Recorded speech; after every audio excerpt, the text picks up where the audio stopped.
Смртта на еден средношколец предизвика паника на социјалните мрежи дека меѓу децата кружи дрога која предизвикува халуцинации и ги тера младите да преземаат екстремни чекори. Од МВР само потврдуваат дека 18 годишникот во саботата починал и како што било утврдено причината била паѓање од зграда. На 12.3.2023 година во СВР Скопје е пријавено дека на плочник пред зграда на подрачјето на Центар е пронајден починат ЈТ-18. Извршен е увид од страна на полициски службеници и по насока на јавен обвинител телото е дадено на обдукција, при што е утврдено дека починал поради повреди настанати од патот висина.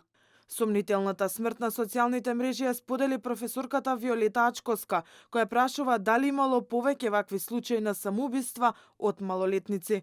Дали некој знае дека денес се погребува гимназијалец отроен од дрога ставена во пијалок во кафеч?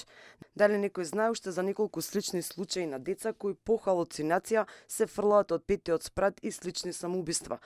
Можеби некој знае, но не оваа јавност која се уште е траурна од смртта на малата Тамара. Нека почива меѓу ангелите. Фејсбук статусот на професорката стана вирален на социјалните мрежи, на кој коментираше и мајката на 18-годишниот средношколец. Таа се сомнева дека институциите ќе го расчистат случајот на вистински начин.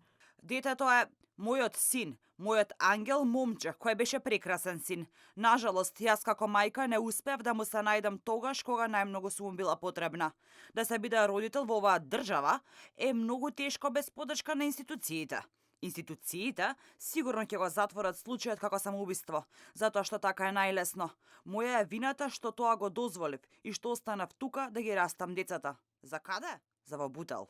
Алфа директно праша до МВР дали имало и други вакви случаи со малолетници во изминатиот период од каде се повикаа на официјалниот став. Во коментарите под истиот статус на Ачковска може да се забележат бројни коментари кои велат дека ова не бил единствениот ваков случај. Наводно малолетниците посегнувале по конзумација на наркотични средства, а најчесто не се информирани што им се дава, односно продава. Иако нема официјален податок, информациите од МВР укажуваат дека во текот на целата година во повеќе градови во Македонија со разни наркотици биле фатени десетици средношколци.